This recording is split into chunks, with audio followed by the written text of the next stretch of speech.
Well, folks, thanks so much for tuning in again. Today, we draw close to the end of the week.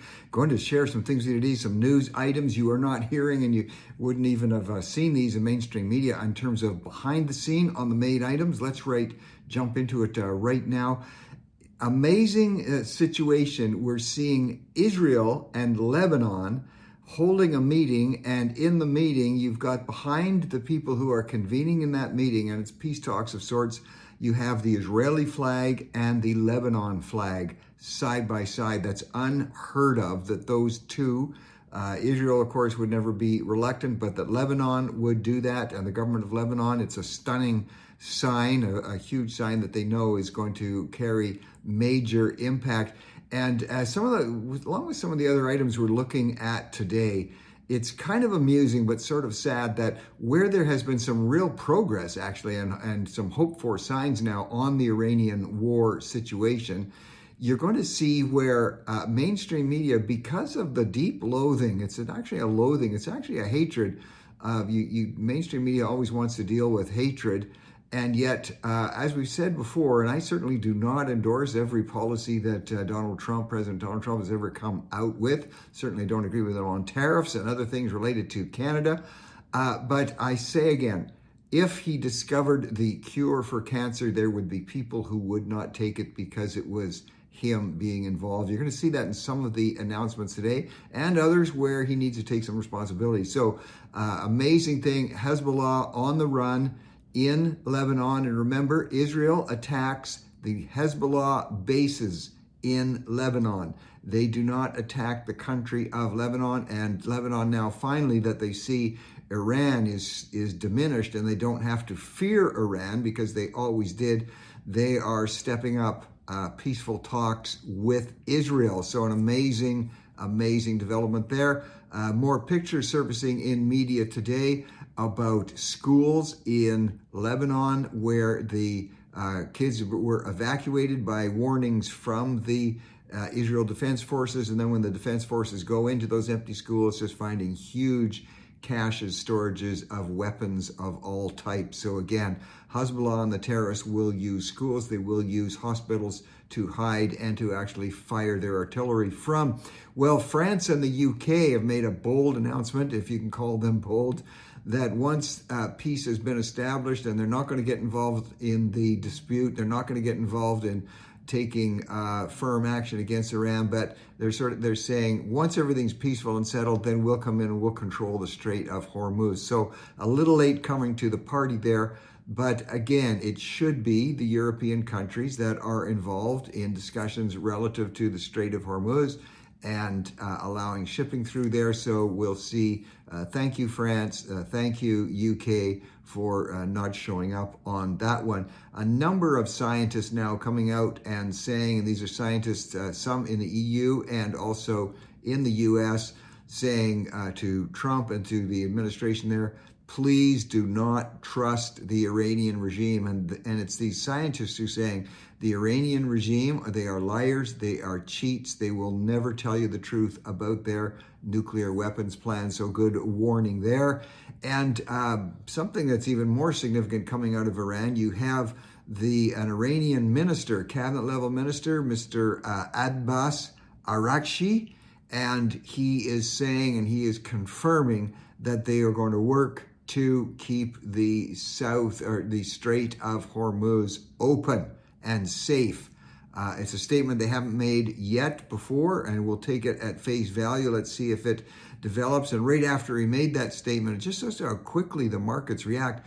The price of oil dropped right away, and the stock markets leapt upwards. So day-to-day movement in the markets and on oil and gas, depending on what the announcement is, shifting to something completely different, but still on the U.S. scene.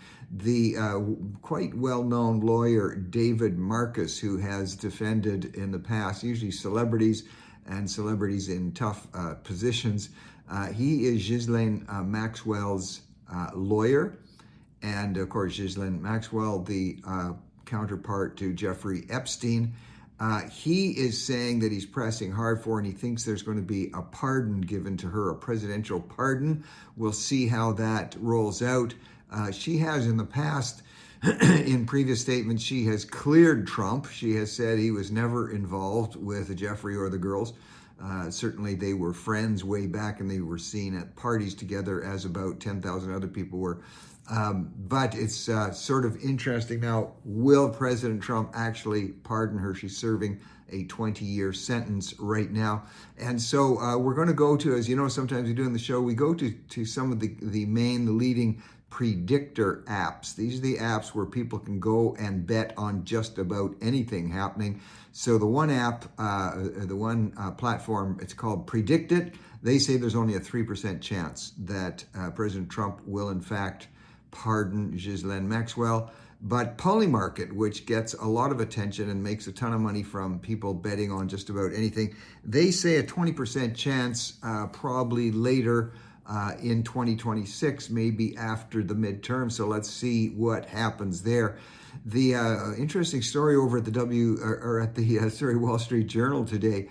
Rafael Grossi, who is the UN chief of the UN observation of nuclear programs from around the world, so the United Nations monitor these. He says, it's good and fine to keep Iran in check, but the North Korea is taking advantage of this time of distraction to be aggressive in terms of building up their own nuclear creation capabilities. And they're doing that in the North Korean town of Yongbyon. And he is saying there is noticeable increased activity around the nuclear plant in North Korea. So let's see how that emerges. We know that North Korea, of course, is supported also by China and somewhat by Russia, and they need to have an eye kept on them. Well, on the Canadian scene, on the political scene, talking about all kinds of aircraft, the Premier of Ontario apparently has ordered and will be purchasing, if purchase may have already gone through, a Challenger jet for Premier travel. It's a Challenger 650. I've been on a number of Challengers. They're beautiful planes. I can tell you this one is valued at $28 million. Now, he's getting a lot of grief, getting a lot of criticism for this. Let me say a couple things. In this day and age, for a province, that is twice the size of Texas, and requires all kind of movement. In some ways, it does actually make sense. The other premiers have. The Premier of Quebec, of course, has two or three large jets available to him. Not that we should be following Quebec's line of spending. So two things can be true at once. It makes sense, especially in a day when increased security is always a factor. If you have premiers or people of that, let's say, recognizability going through airports, it's a major security concern. The cost of security anytime he would step out of his own building, of course, is huge. And then there's the factor of the plane itself and delays that could happen. So in fact, it makes sense as long as my view is, as long as the Premier or the politician is out and gets out into the public and is seen as listening. But of course, he is going to get absolutely pounded in media and by media for that type of purchase. And even when you start actually weighing out the cost, because you have to have staff travel with you, you have to have security travel with you. When you look at the number of times the Premier of a province the size of Ontario is going to be flying around the place and meeting, getting face to face in the northern parts and the remote parts of the province, this actually makes sense. But I'm sure he's aware of the political reality. He will get beaten up for this in media. And I'm saying perhaps unfairly they should present both sides of the picture there. Well, the terrorist gang, finally we've been hoping in Canada, and a number of us have been pressing, and political parties have been pressing to have the Bishnoi gang. The Bishnoi, that's this Punjabi. They really are at terrorist level in terms of the gangsterism that they pursue in countries, certainly in India and certainly in Canada. Now, keeping in mind, they are part of what's called the pro-Khalistan movement, Khalistan being one of the provinces in India which has been demanding independence, and they're quite ruthless and quite violent in how they pursue that.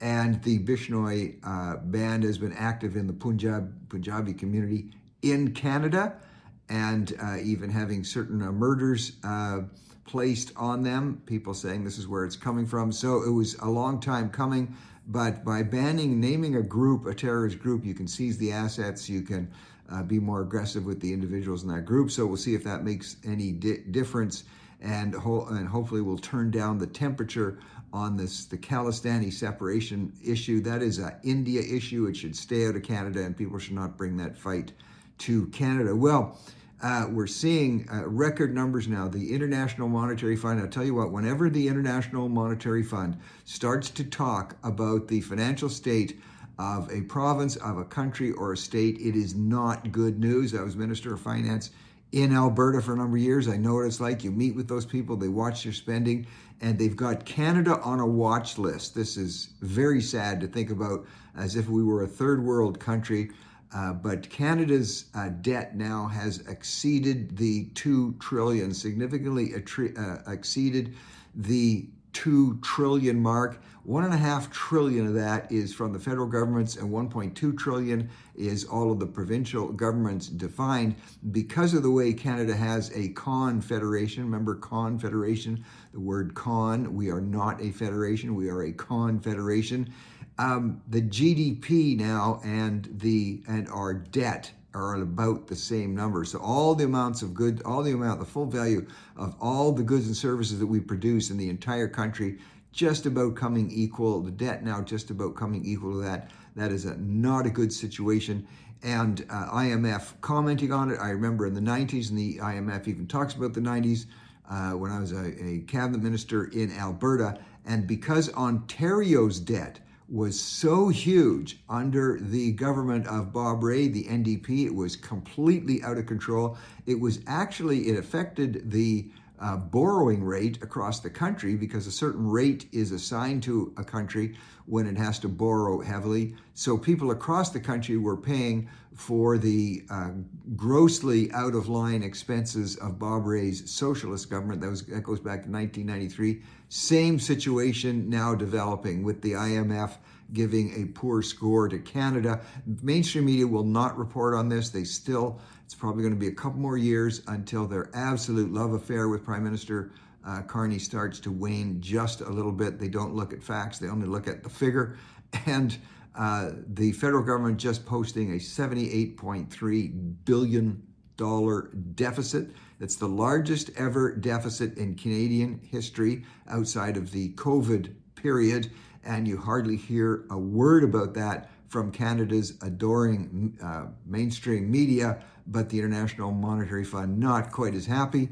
And they're warning us. They're saying the cost of borrowing is going to go up. Folks, please remember, we say it here often whenever we hear about inflation. The inflationary governments, the governments that spend the most and borrow the most and go the most in debt, rather than realize that spending borrowed money is the single greatest cause of inflation. Overspending borrowed money drives up the cost of everything and reduces your buying power. There are other factors, but that's the single biggest one. It's out of control in Canada, and they have to wrestle it under control. The other thing the federal government does is they cook the books a little bit. They'll write up things. The debt is actually higher in Canada than the government states in their own books, because they call certain things assets. For instance, the pension fund, which pays the pensions of all of Canada's seniors, they record that. The federal government records that as an asset. It's not an asset if you can't sell it and you can't market it, and it's owing to people. It is not an asset. So some of these things they use to say, they put in amounts like that, and then they say, you see, now we're the lowest actually in G7 countries. We've got the lowest debt ratios relative to GDP. That is a false measurement. The International Monetary Fund even says that. They've got to wrestle under control their spending. But people love spending, people love free stuff, people love the announcements. So this honeymoon is going to continue in terms of love of debt, because we don't realize it's debt. The a number of countries really suffering now and paying high in terms of the price of gasoline at the pump. We think it might be high in Canada or the US. Australia and New Zealand, the two places in the world where the gas now in the free world is at its highest rate, the price ever. And they're blaming it on the war. It's really a result, as economists are pointing out, of the extreme, the hyper and rabid environmentalism that has gripped Australia and New Zealand now for about the last 15 years. And actually so much environmentalism that, as you may know, over the last few years, both Australia and New Zealand have been shutting down their oil refineries. Shutting down the oil refineries, saying we think we're destroying the world and the environment, so we're going to shut it down. And now, when oil is at an outrageously high price, they are at the mercy of that. They're importing all their oil, and it hurts, and it shows up. As a matter of fact, when they were so aggressive, Australia and New Zealand, over the last 15 years, about trying to win the Greenpeace vote, that they began shutting down refineries. As a matter of fact, it was in 2022, under the reign of Prime Minister Jacinda Ardern, and there's been few political figures that mainstream media has been so completely in love with as with Jacinda Ardern, very left-wing, very progressive-leaning woman. She closed the last refinery in New Zealand in 2022 and has left the country at the mercy of world prices and the mercy of refineries and oil coming from other countries. Hopefully they can do something to correct that. In terms of taxes, and it's tax season, and we're all looking at that, some recent studies that are just out looking at who pays the greatest share of taxes, because the critics, the socialists, are always saying, well, people have to pay their fair share, but they never define what fair is. So on this situation, basically speaking, the top 1% of wealth holders in Canada or the United States, this applies basically to both countries, the top 1% of earners pay 40% of all the tax. If you broaden it out a little, the top 10% of value earners, in Canada, the top 10% pay 72% of all the taxes. So what is the fair share? How much more should we be demanding? And the bottom 50%, that'd be probably me and many of you, from middle income down to poverty level, the bottom 50% pay 3% of all the taxes, only 3% of all the taxes. My recommendation would be, let the bottom 50% go to zero, and then you can't blame the rich for everything, because you can say they're paying all the taxes, not just 72%. But some things to keep in mind when you hear left-leaning politicians want to get your vote by saying we've got to make the rich pay more. Well, you got to ask the question, how much more, since they already pay 40% if they're in the 1% and 72% or if they're in if they're in the top 10% of earners. Over at Casey Lewis always has a great column relative to Gen Z and what's going on there, and talking about buying and selling and pricing. The Gen Z, with most of the buying, as it's analyzed from watching it on Amazon and the stores across the country and the world, it's not brand so much as the vibe that they want to achieve. When a Gen Z is looking for how they want to look, how they want to step out, how they want to look on their photo streams, it's more a vibe. Well, I'm kind of the vibe. I couldn't tell you what different brands are. My wife certainly could, but I wouldn't know. Yeah, I think it is all about the vibe. I don't knock them for that. And it's called now a receipt culture, where we follow the receipts. We follow what other people are buying, where they're buying, and to what degree, how many people are doing it. Is it a trend or is it just a niche?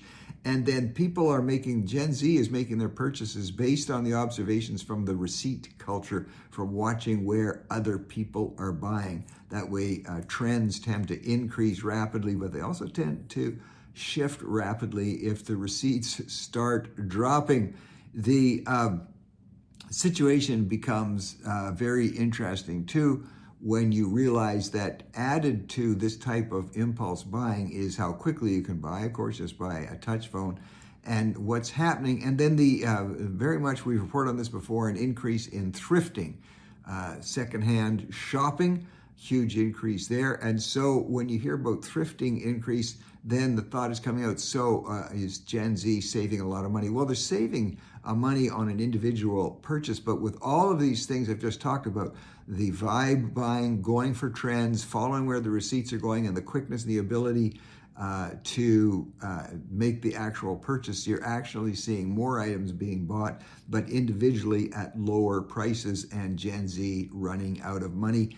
And also add to that the fact that everybody is telling Gen Z you'll never be able to afford a house. Look, it's tougher. It's tougher to borrow, especially when governments are driving up the inflation rate so much on the cost of money.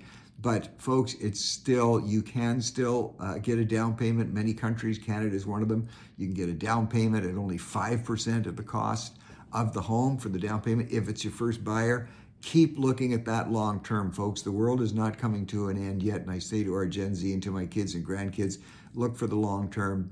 You don't have to spend out of despair, to spend rapidly and quickly. Saving money and making purchase of things that increase in value is always a good strategy. Well, the media battle between President Trump and the Pope continues, little shots back and forth. And President Trump was just asked what he thinks about all of the innocent Iranians that are being killed in Iran by the Islamist dictatorship. What do you think about people being hanged and what's happening to women in Iran? When they said to him, what do you think about all that killing of innocent people? He said, well, maybe you need to talk to the Pope.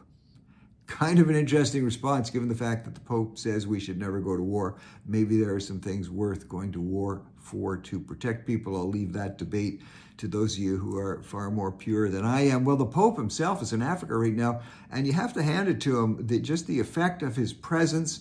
And he has to address, he's bringing Christianity into Africa, Christianity which talks about the Orthodox approach on marriage, for instance, is not polygamy, and Christianity speaks against polygamy, and polygamy is still widely practiced and accepted in many, many parts of Africa, and yet the Pope is wading into that. And despite that, they're saying that wherever he goes, at least for a while, there's a cessation of hostilities between rebel groups and attacked groups and government militia. So give the Pope some credit. It seems his very presence and his mentioning of the name of God and Jesus Christ seems to have a pacifying effect. Well, talking about mentioning the name of God or Jesus Christ, we are quite familiar in Major League Sports to see the male players, male athletes will often give a testimony of sorts about their own faith. We see it in football all the time. We see it in most of the sports.